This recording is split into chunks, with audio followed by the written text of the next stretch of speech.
So today I'm going to talk about, well, I'm going to do a recipe, I'm going to cook, but I also want to talk about Christmas stress and what I'm trying to do about it. So I hope you'll join me. Hey everyone, it's Melissa. So this time of year is my very busiest time of year, and I have no one to blame, and I'm not really blaming. It's just what I have decided to do throughout my marriage, basically throughout my adulthood, and that is to, really be active during Christmas, during Thanksgiving. I have parties at my house. I host Thanksgiving, I host Christmas, I host a Christmas party for the family, I host Christmas morning. I just do a whole lot, and I buy for everybody. I buy for my 7 grandchildren, I buy for my son, my daughter, my son-in-law, my daughter-in-law, Doug, my niece. We do a white elephant type thing, where I have people over for that. We just do a lot, and Doug and I love it. And let's be honest, most of the arrangements fall on me because that's kind of my thing. That's kind of what I do. I just have this urge to make everyone feel cozy and happy and come over and be filled with joy and a lovely Christmas experience. It's just, I don't know why. It's so important to me.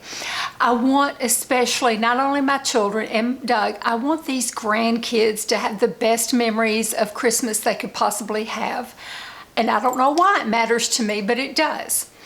And I think it's because, I always loved my mother was one of 8, my father was one of 5 boys, and I just always loved my aunts and my uncles and my cousins and enjoyed being around them so much. So I want them to be able to experience the same thing. So this is very self-inflicted. That's for sure. And, so I always embrace it head on.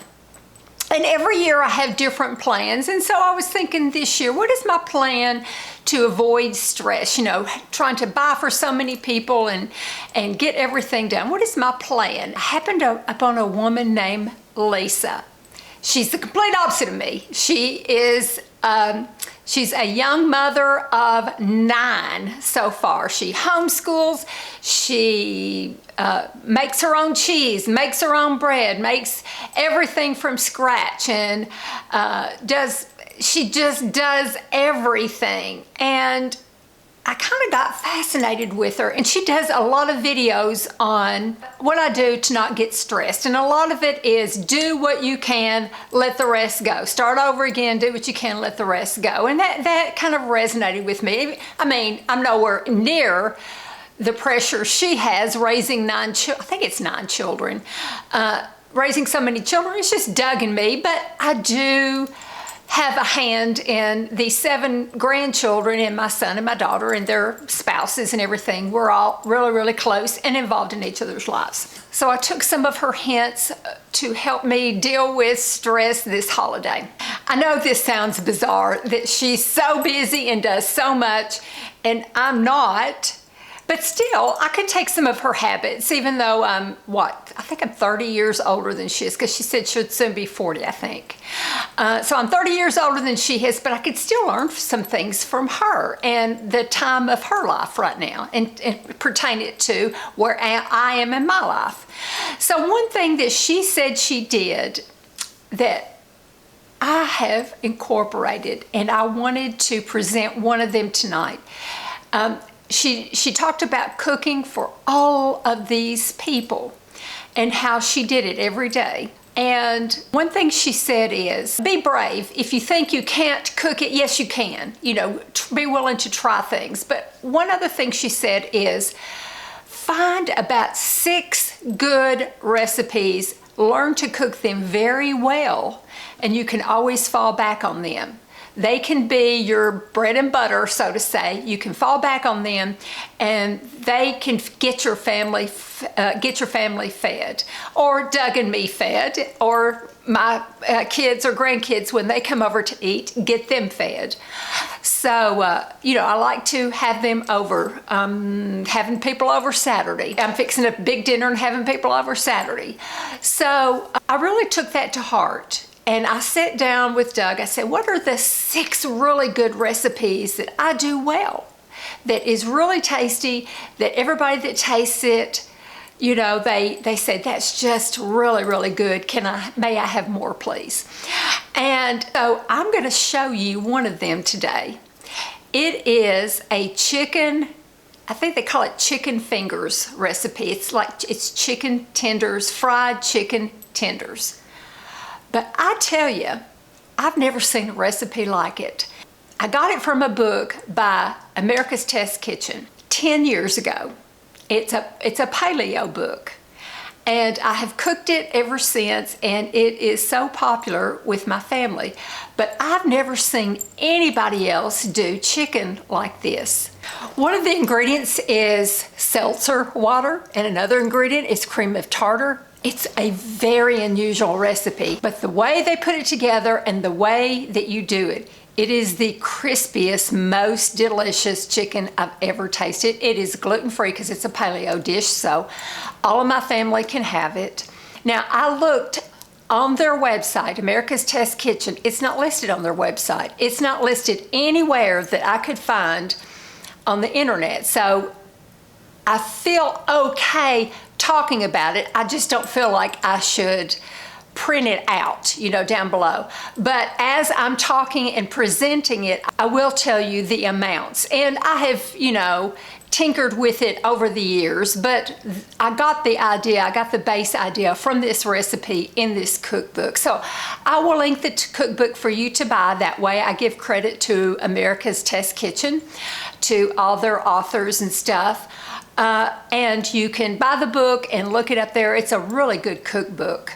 I still have it. I need to probably do more of their recipes, but they have on their section of America's Test Kitchen, they have a section on their paleo food, and that recipe's not listed.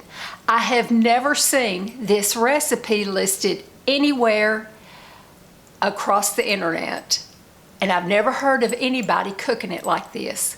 But I tell you, if you try it, you will not be disappointed. It is absolutely fantastic. Now I'm going to show you how to cook it. I will do the amounts out loud. I feel comfortable doing that, especially since I've kind of tinkered with it a little bit.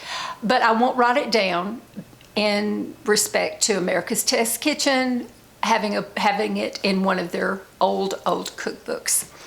Okay, I'm going to get started now. Okay, to 1.5 quarts of cold water, add 1/4 cup of salt.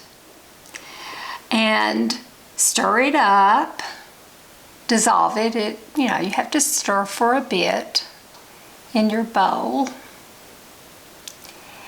And then put your chicken in there. That's going to be 2 pounds of chicken tenders, or chicken that you have, you know, like chicken breast that's boneless that you have flattened out to make tenders. So you're going to put that in there, and you're going to seal it, and you're going to put it in the refrigerator for about 30 minutes to brine it.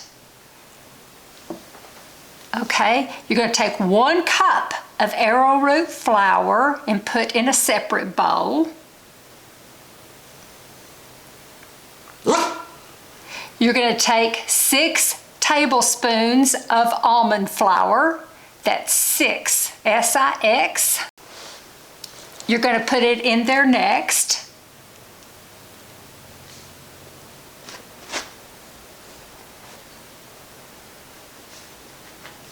Okay, now you're going to put 1.5 teaspoons of paprika in there. That's 1.5 teaspoons. I'm making sure I enunciate very slowly and very carefully so that you will get the exact amount, since I can't print this out. 1.5 teaspoons paprika. Okay, next you're going to take garlic powder and do 3/4 of a teaspoon in there. That's 3/4 of a teaspoon of garlic powder.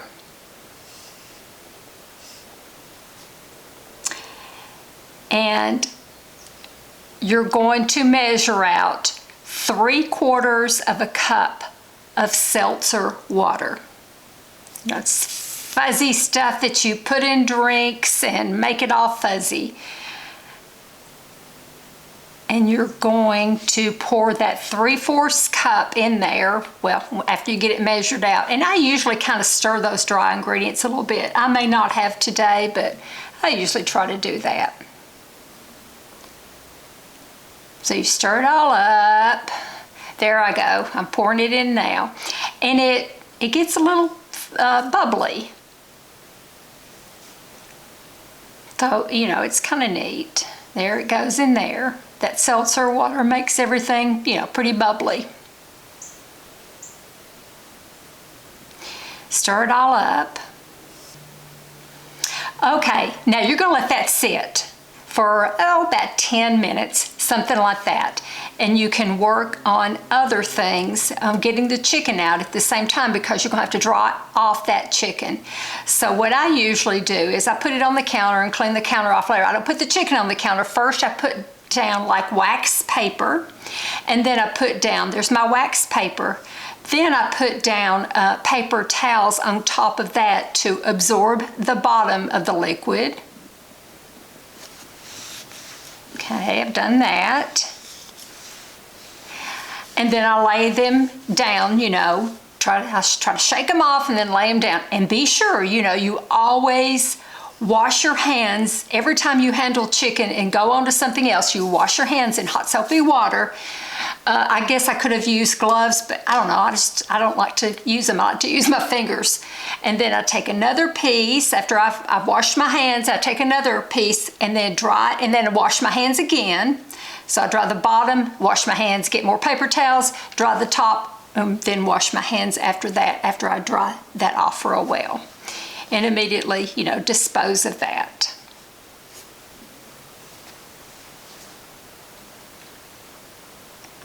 Okay, there's the stuff that you have been letting sit before, that, you know, that has the seltzer water stuff. Now, you're going to take a 1.5 teaspoons of cream of tartar.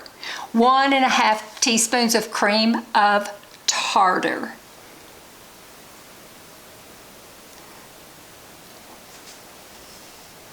1.5 teaspoons. I really want to enunciate so you can get the right amount of ingredients. In fact, I switched to a 1/2 teaspoon to measure correctly rather than just eyeballing it, because I wanted to make sure that I got the right amount of cream of tartar.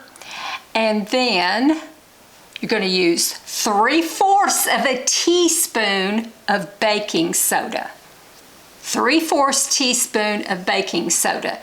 You're going to put that in there. Okay, now when you mix it up, it's going to really get fuzzy. That baking soda, the cream of tartar, and the stuff, the seltzer water that you've let sit in there with all your spices and flours is going to be really bubbly. It gets really bubbly. Then you put your dried off chicken in there. And I've never added salt to the chicken or anything like that, because I brined it and it just seems to absorb the right amount of salt and all these seasonings and stuff in it. Okay, I get my iron skillet, and I'm gonna be honest, this batch did not turn out my very best with this iron skillet, because I think I need a new one. It's so old.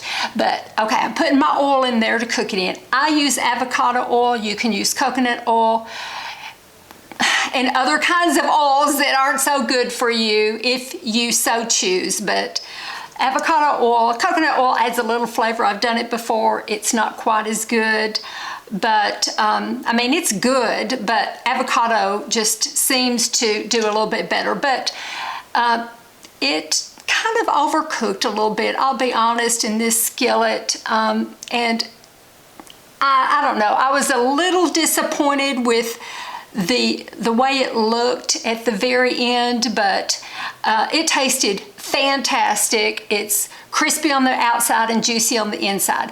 So what you do is cook it. Mine cooked fast. I always cook it for 3 minutes on each side. I've had to use a plastic spatula, unfortunately, right there, because Doug informed me that my metal spatula had broken. So I had to use a spatula to turn it. So I had to do the plastic this one time, and I hated doing that, but I did have to do that. Then I always check my temperature to make sure I get it to a good, I get it to 165 at least. And then I put it on paper towels and, let it drain. You can see it's a little bit browner than I usually make it. Okay, so there's my next batch. And I'm checking the temperature. I've gone, I did about 2.5 minutes on each side, checked the temperature, and it was pretty good there.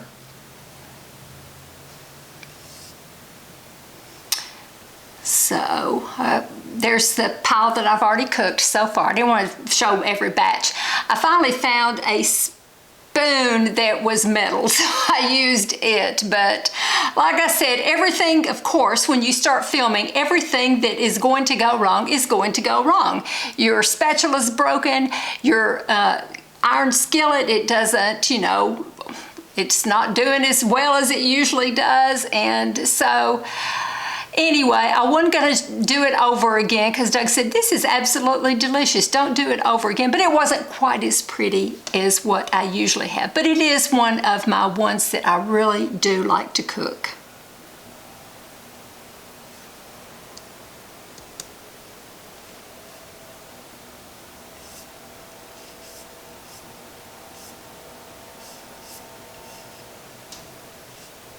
Okay, I'm making my honey mustard dip to go with it. The recipe I remember called for 1/3 cup of Dijon mustard and 1/2 cup of honey. I didn't have enough Dijon mustard. That was too much for us anyway.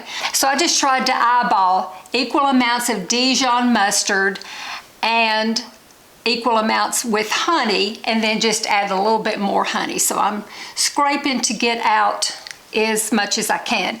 Now let me tell you all, while I'm doing this, Doug told me a story about a football team, and I told him, I said, should I leave this in here? And he said, yeah, go ahead. It just kind of shows us how we live and stuff like that. So I'm gonna make sure that you listen to the little story that Doug tells, and I thought it was kind of funny. You can get a little look at the way Doug and I live and do things. Western Carolina thought it pulled an upset of Mercer with a last-second field goal. The players and crowd went wild and stormed the field. There was just one problem. The kick wasn't good. The stadium public address announcer announced the kick is good, and everyone celebrated. It was only after some time everyone realized the field goal was missed.